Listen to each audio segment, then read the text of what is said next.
Hello guys, magandang araw. Update ko lang po sa inyo itong ginawa natin na 60 volts 22 Ah na LiFePO4 battery. Tulad po nung sinabi ko pa nung ginawa po natin ito, wala po siyang active balancer. BMS lang po yung nilagay natin. Kaya nga lang po mga kaibigan, ay itong BMS na nilagay natin ay may nakasulat yan, alikabok na. Pahirin natin yung alikabok para mabasa natin. Ayan, nakasulat po dyan ay 60 amperes discharge. Wait lang, kasi natin yung alikabok. Charge 30 amperes ayan. Sana nababasa po Tapos nakasulat po kasi diyan na yan with balance. Ayan, nakasulat po diyan na with balance. So ngayon tinanggal natin siya sa e-bike mga kaibigan. At galing po kasi kami sa kanina sa youth camp kanina doon sa aming panganay. Ginamit namin 'tong sasakyan testing natin o i-check natin kung balance siya. Kasi nga wala na tayong active balancer na ilagay kasi kapos na rin tayo sa budget kasi medyo mahal din naman nga bumili ng isang set ng ganito pong battery. Guys, kung gusto niyo po mag-build nito, meron na po akong tutorial diyan. At kung gusto niyo rin naman pumili ng mga ginamit ko dito, kagaya ng mga battery, BMS, at saka basta lahat ng ginamit ko sa paggagawa, inilagay ko po doon sa description nung aking video na ginawa. So ilalagay ko din po diyan sa ating video na ito. So dito po mga kaibigan, ipapakita ko lang po sa inyo dito po sa kabila kasi ganyan din na itsura niyan Ayan. Kabilaan po siya na may terminal. So pag i-check po natin, check natin isa-isa. Sana po kita diyan sa ating video Ayan. Tingnan natin ang voltage ngayon. Wala po siyang active balancer. Kaya doon sa nagtatanong po kasi lagi po kasi may nagko-comment na okay lang bang walang active balancer. Kung tatanungin niyo po ako, mas okay po pag merong active balancer. Kaya nga tinawag na active balancer. Wala siyang ginagawa kundi mag-balance siya ng mag-balance. So ito wala siyang active balancer. Pero tingnan natin yung voltage niya. Tingnan natin itong isang cell na to. Ayan.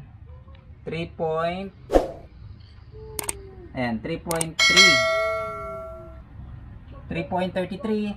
Tapos ito, kita naman dyan sa video. Lipat natin. Ito namang ilalim na battery.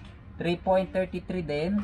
Ang sunod naman 3.33 din. Tapos sunod ay 3.33 din. 3.33. Next natin is 3.33. 3.33. Mamamatay na yung ating tester. 3.33. 3.33. 3.33. 3.33. 3.33. 3.33.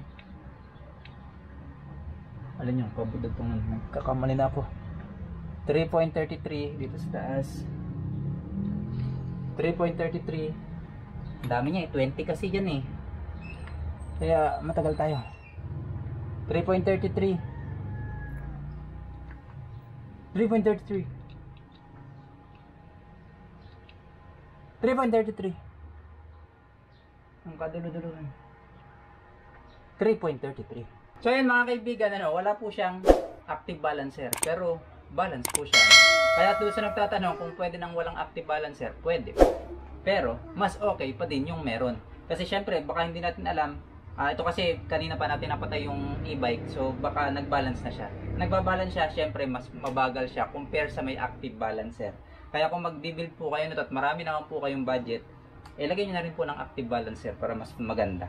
Pero dahil kagaya ko naman na kapos sa budget, okay na ako dito. Kasi nai-long drive naman po namin yung e-bike dahil meron kaming extra battery at saka yung lead acid battery natin na merong battery equalizer.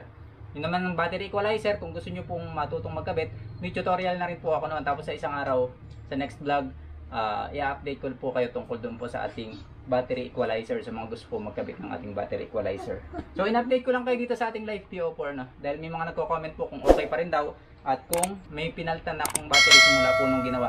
Wala pa po, yan pa rin po yun. Yung alikabok po dati nung simula nung una, yan pa din, kaya hindi po naaalis So next vlog mga kaibigan ay i-update ko po kayo kung paano po natin i-raffle ito. Ito po, meron po tayo ditong battery equalizer para po sa ating lead acid battery. Kasabay po yan ng pag-update doon po sa ating lead acid battery na nakakabit po sa ating e-bike. Kasi ito nga po yung ginamit lang natin na reserva. So kung gusto nyo po nitong makakuha ng ganito, i-update ko po kayo kung paano po ang mechanics ng pong ating raffle sa next vlog po natin. Ano, ito po siya. 48 volts nga lang po ito mga kaibigan. Sa mga 48 volts na e-bike. Kung sa 60 volts naman, may nabibili naman po 60 volts. Ito po maganda kasi po ito yung merong LCD display. May LCD display po yan. Ayan po, hindi nyo na kailangan i-test lagi kasi meron siyang monitoring. So hanggang dito na lang mga kaibigan. Please don't forget to like and subscribe. Bye bye!